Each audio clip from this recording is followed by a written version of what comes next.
Lighting a fire is always such a beautiful act, the gentle warmth growing slowly outwards as paper burns into twigs that burn into hardwood, and today we have big plans for this fire.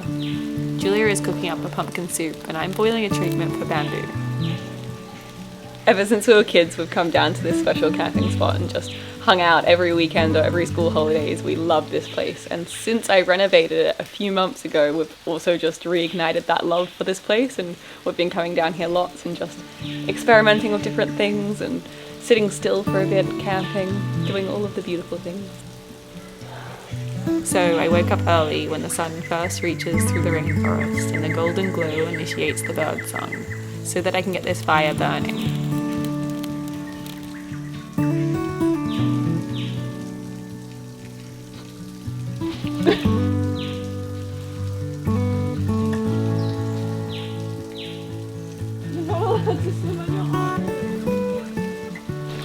Happy decided to go for a swim on her own, and she's not allowed to do that because it's dangerous without a human.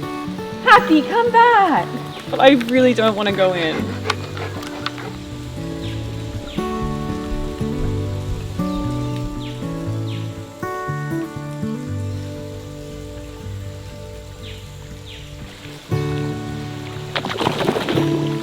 Hi, you're excited to see me. You thought I came to join you. No, I came to scoop you out and take you home.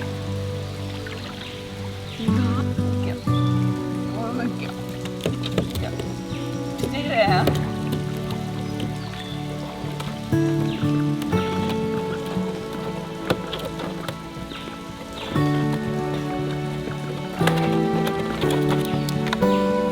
Don't you get in again. Duck secured. She's so naughty. I'm gonna have to keep her from coming down here. It's too dangerous to swim without a human. It could be eels or snakes or a hawk above. You sit here, and if you try to go to the dam again, you'll be in trouble. Alright? I'm watching you.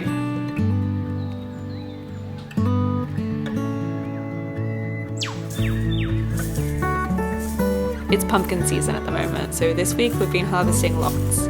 This patch is full of delicious pumpkins, and every time I harvest them, I get so excited for Julia's pumpkin soup. Pumpkin soup always feels like it catches the season's essence so beautifully, like the winter sun mixes in with the spices.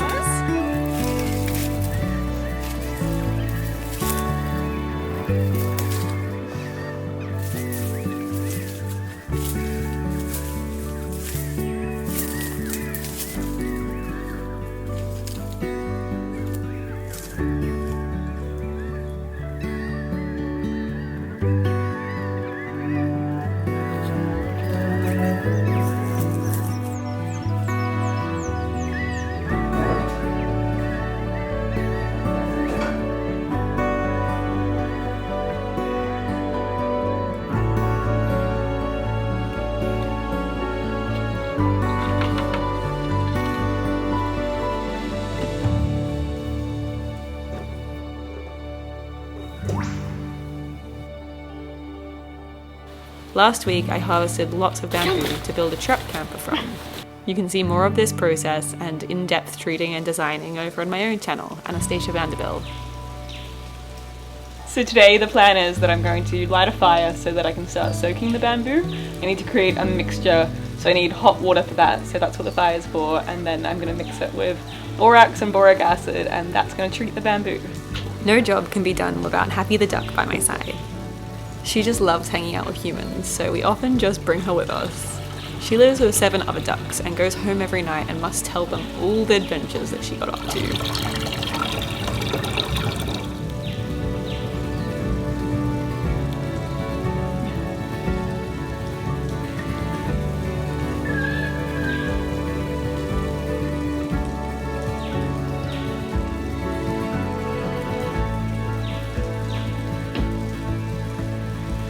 In kiwi season, the sheep are hard to convince to move anywhere except for the paddocks with kiwi in them, which I guess is fair enough.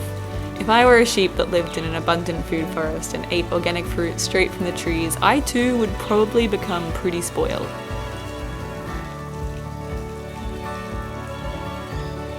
Reluctantly though, they're moving paddocks with help from Julia.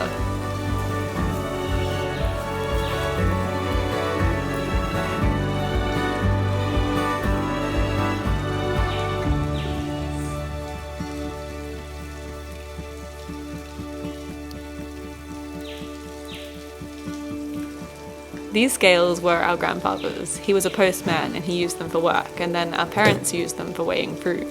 Some of our earliest childhood memories were playing with these weights as our parents weighed kiwis to take them to the markets. I love using traditional vintage tools because often they work so much better. Instead of making this complex with scales that need power, I'm able to just use this simple system of comparing weight. That's so cool! I'm weighing boric acid to mix into hot water. After it dissolves, I'll add the borax and then I'll add the rest of the water. The next step is to mix together all of the ingredients for treating the bamboo. Basically, this treatment method just makes the bamboo taste really salty instead of sweet. Have you come to help? Are you my little helper? This way, no insects are going to want to eat it, so termites and borers will hopefully stay away.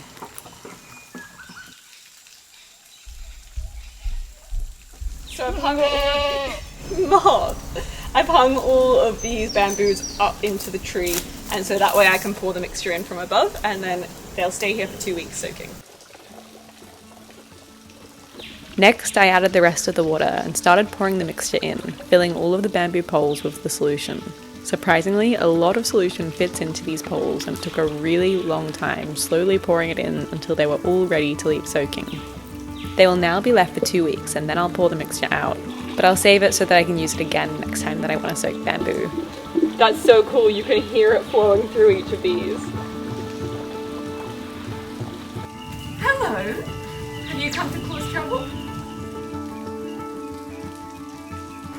This recipe was passed down from our grandmother, and who knows where she learnt it from, or how many hands have chopped these ingredients and pondered these spices before.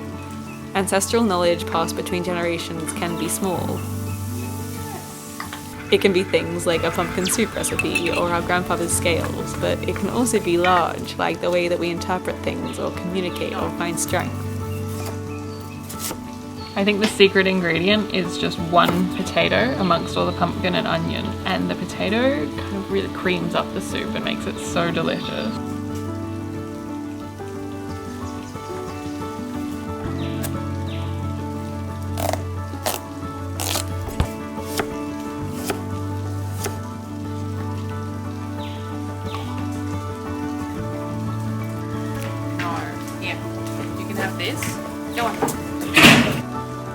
After hours cooking on the fire, we had the coziest pumpkin soup, tasting the deep flavors of the season. Meanwhile, Happy convinced me for another canoe. She loves playing on the water, so I thought it would be rude to not let her go in. But after she played for 20 minutes and it was time to go home, she wouldn't listen and would not come home. Happy, you're going too far.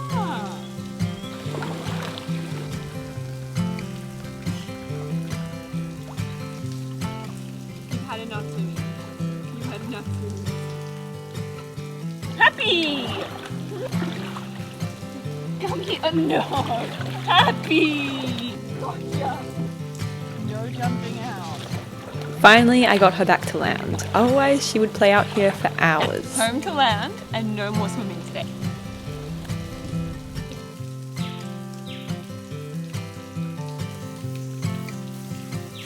Goats have been extra naughty at the moment. Well, they're naughty always, but they've been going up this valley, which we have this really big paddock that they have the freedom to roam in, but sometimes it's a little bit too much freedom for them because there's no real fence at the end of the valley, so they just climb over and go for a big adventure. So they've been doing that almost every day when we let them to this paddock, which is really annoying. So we're gonna put a little temporary fence over here, which we do at different times of the year just to separate the two paddocks. The problem is that it floods through here, so we don't like to do this in the summer because a big raging river of water can come through here in almost no warning. So we like to just kind of put this down for the summer and up for the winter. We don't actually electrify this fence, but the goats think that it's electric because it is an electric fence. So we're just hoping that they won't notice that it's actually not electrified, so don't tell them, please. This year is the first year that we've kind of got this fence set up easily so that we can just re-put it up each time that it needs to go up, and that way it's not the end of the world if the flood comes through. Clover, don't get stuck on the wrong side, come on!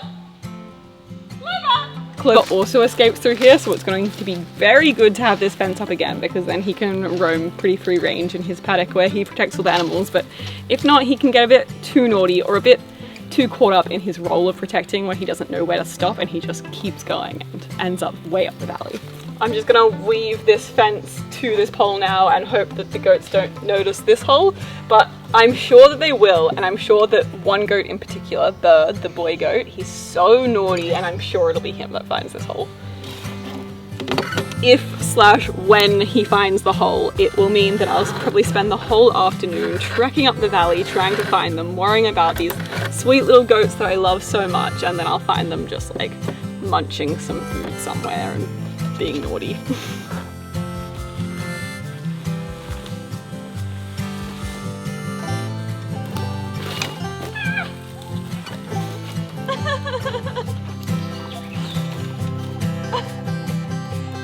So goat cool. I feel like a goat right now.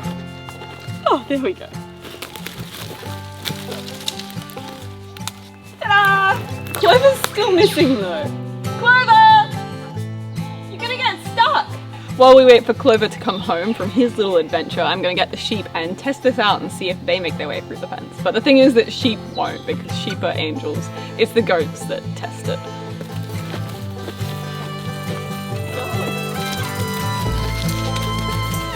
Come on, everyone.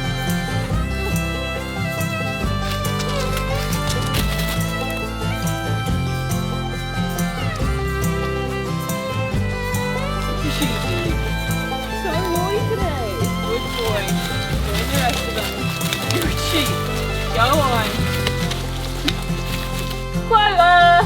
Naughty boy, where have you been? Come here. Come on. You go under? Good boy.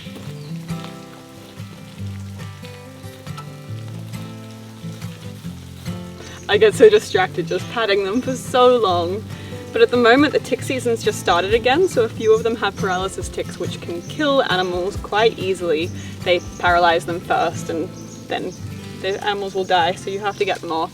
Luckily these sheep are pretty immune to them, but they still can get hurt by them, so we have to pick them off, especially in the springtime, and they've come early this year. So right now Lanky Boy has one on his cheek, so I'm going to try to pick that off, but they really hate it because it feels gross for them, so you have to distract them with a big pat and then kind of quickly pick it off.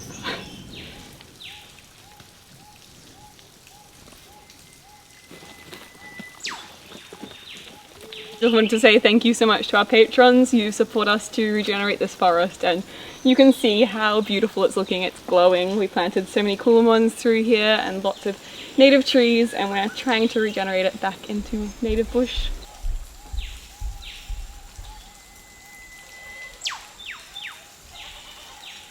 Thank you so much for watching. If you want to stay in the loop with my tiny camper project, then there's new videos out every Sunday on my channel, Anastasia Vanderbyl.